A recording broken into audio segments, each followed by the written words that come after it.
আজ আপনাদের আমি কর্তৃকারকের ভাগগুলো শেখাবো। ঠিক আছে, কারক কি না সেগুলো সব জানা হয়ে গেছে অন্য ক্লাসে। আজ আমি শুরু করব যে কর্তৃকারকের যে ভাগগুলো আছে। আমি আগের দিন বলেছি একটা কথা, যে আমরা যে শিখছি কারক, এই কারকটা ছিল দাদু। কি বললাম? কারকটা ছিল দাদু, তার ছটা ছেলে ছিল, মানে ছটা সন্তান ছিল। বাংলা ভাষায় যেটাকে বলা হয় পিতা। মানে আমি আগের দিন বলছিলাম যে কারক ছিল দাদু, কেন আমি বলেছিলাম এর আগের দিন কারক, এবার বুঝতে পারবে। কারক দাদু, তার ছটা সন্তান আছে, যেমন কর্তৃকারক, কোথায় কর্মকারক, এরকম করে ভাগ আছে। অপাদান কারক, অধিকরণ কারক, নিমিত্ত কারক, করণ কারক ভাগ আছে।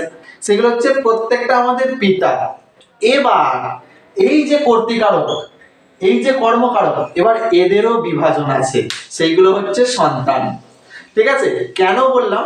তার কারণ কারকটা শিখতে গেলে আমাদেরকে প্রথম জানতে হবে যে কারকের কটা ভাগ আছে, তারপর সেই ভাগগুলোর আবার কতগুলো উপভাগ আছে। সেই জন্যই তো আমি কারককে দাদু বলেছি, বাকিগুলোকে তার পিতা বলেছি। মানে দাদুর সন্তান, আবার তাদেরও সন্তান আছে, যেগুলো হচ্ছে ধরো নাতিপুতি, তাই তো? মানে দাদুর নাতিপুতি, এই দাদুর নাতিপুতিগুলোই না আমাদের মাথাটা খারাপ করবে।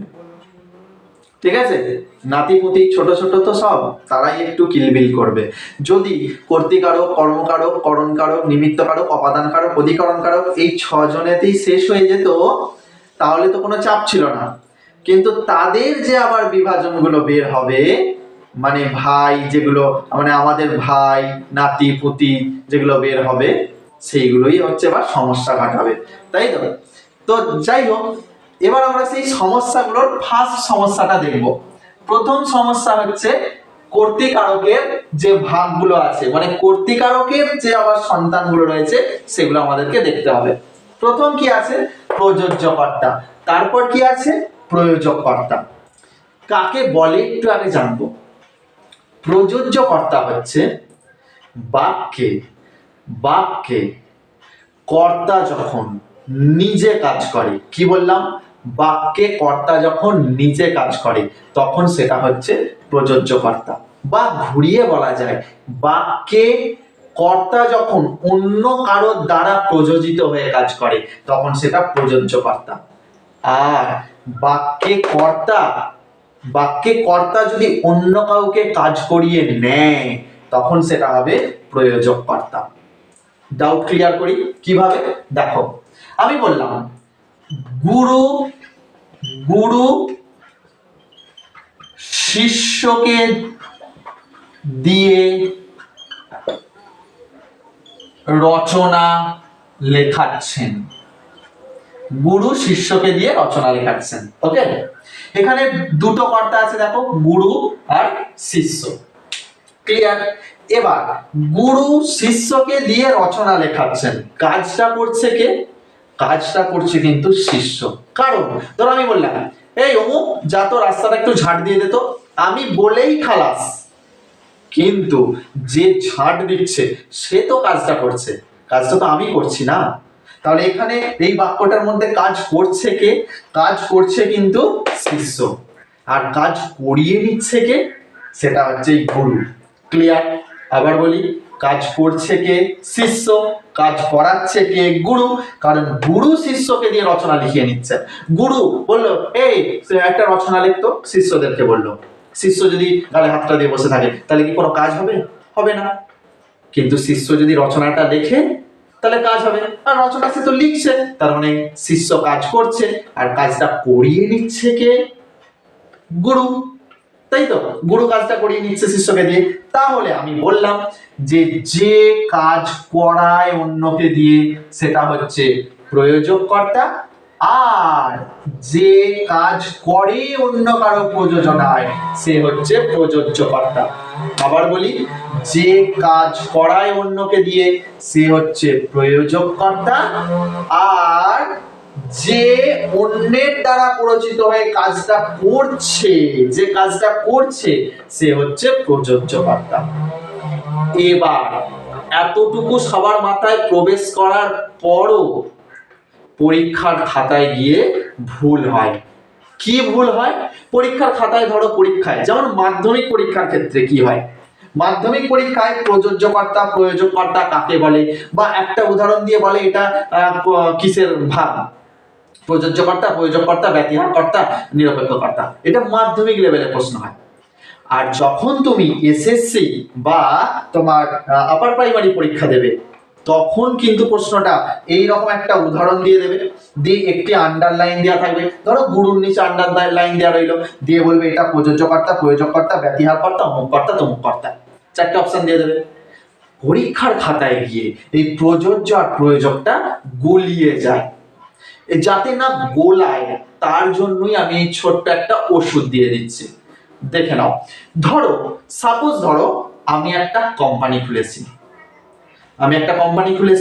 সেই কোম্পানিতে ধরো 5 জন কি 3 জন সদস্য রেখেছি, ধরো 3 জন সদস্য রেখেছি। তাহলে সেই 3 জন সদস্যকে ধরো আমি মাস গেলে 10,000 টাকা করে দিচ্ছি, তাহলে 3 জনকে কত দিচ্ছি? 30,000 টাকা, 10,000 টাকা করে। আর সেই কোম্পানি থেকে আমিও লাভ কত পাবো? 10,000 টাকা। যদি 10,000 টাকা লাভ পাই, তাহলে আমি কোম্পানিটা খুলবো কেন? মোটামুটি আমাকে 1 লাখ টাকা বা তার বেশি, বা তার মোটামুটি ধরো 2-3 জনকে যদি 30,000 টাকা দিই, আমাকে নিজেকে 40-50,000 টাকা ইনকাম করতে হবে ওখান থেকে, তবে তো আমি কোম্পানিটা খুলবো। তাহলে সেই কোম্পানিতে কাজ করছে কারা? ওই 3 জন কর্মচারী। কাজ করাচ্ছে কে? আমি। তাহলে আমি যখন করাচ্ছি আমার টাকাটা কিন্তু বেশি, অথচ যারা পরিশ্রম করছে তাদের টাকাটা কিন্তু কম। তাহলে যারা পরিশ্রম করছে তাদের টাকার পরিমাণ কম, আর যে পরিশ্রম করিয়ে নিচ্ছে আমার টাকাটা কিন্তু বেশি। এবার দেখো, শুধু একটুখানি জিনিস মনে রাখবে, যে কাজ করাচ্ছে অন্যকে দিয়ে, মানে আমার 4 টাকা। মনে রাখবে, যে কাজ করাচ্ছে অন্যকে, ধরো আমি কাজ করাচ্ছি, কোম্পানির মালিক, আমার 4 টাকা। আর যে কাজ করছে তার টাকাটা কম, আগেই বলেছি, তাকে তো কমই পেতে হবে, নাহলে তো সেই কোম্পানির মালিক হবে। তাহলে আমি তো লেবারের কাজ করলেও যথেষ্ট হবে, আমি যদি টাকা কম পাই তাহলে আমার তো কোম্পানি খোলার দরকার নেই। তাহলে যে কাজ করাচ্ছে অন্যকে তার হচ্ছে 3 টাকা। এই ছোট্ট জিনিসটা মাথায় রাখবে। কেন বললাম? এবার দেখো, 3 টাকা তো দেখো, পয়রফলা উঞ্জয়কা বর্গীয় জজফলা, 3টে বর্ণ। এখানে অনেক বর্ণ আছে, বর্গীয় জজফলা ওকা, এগুলো একটা বর্ণ, কিন্তু ওগুলো আমি যাচ্ছি না। জাস্ট পয়রফলা উঞ্জয়কা বর্গীয় জজফলা, 3টে বর্ণ। এটা একটা লজিক্যালি কথা বলছি, জাস্ট মনে রাখার জন্য, টুগলি বুদ্ধি। আচ্ছা, তারপর দেখো পয়রফলা উঞ্জয়কা বর্গীয় জ ক, এটা কত? 4টে। 1টা 2টো 3টে 4টে, এর হচ্ছে 4 টাকা। আর এর 3টে, এর হচ্ছে 3 টাকা। এবার শুধু মনে রেখে দাও, যে কাজ করায় তার 4 টাকা, তাহলে যে কাজ করায় সেই হচ্ছে প্রযোজক, আর যে কাজ করে সেটা হচ্ছে 3 টাকা, তাহলে তার কম, সে হচ্ছে প্রযোজ্য। ক্লিয়ার? বোঝা গেল? তাহলে যে কাজ করাচ্ছে তার কিন্তু 4 টাকা, তার মানে পরফলা অন্তঃসর্গা বর্গীয় জ ক প্রযোজক। আর যে কাজ করে তার কম টাকা, মানে পরফলা উঞ্জয়কা বর্গীয় জজফলা, মানে 3টে বর্ণ ধরে নাও, 3টে বর্ণ, 1টা 2টো 3টে, তার হবে 3 টাকা। তার মানে গুরু শিষ্যকে দিয়ে রচনা লেখাচ্ছেন, তাহলে গুরু কাজ করিয়ে নিচ্ছেন, আমরা জানি যে কাজ করিয়ে নেয় তার 4 টাকা, তার মানে এই শব্দটা হবে, তাই তো। আর যে কাজ করে শিষ্য, তার কম টাকা, মানে 3 টাকা, মানে 3 টাকা মানে প্রযোজ্য হবে। ক্লিয়ার? বোঝা গেল?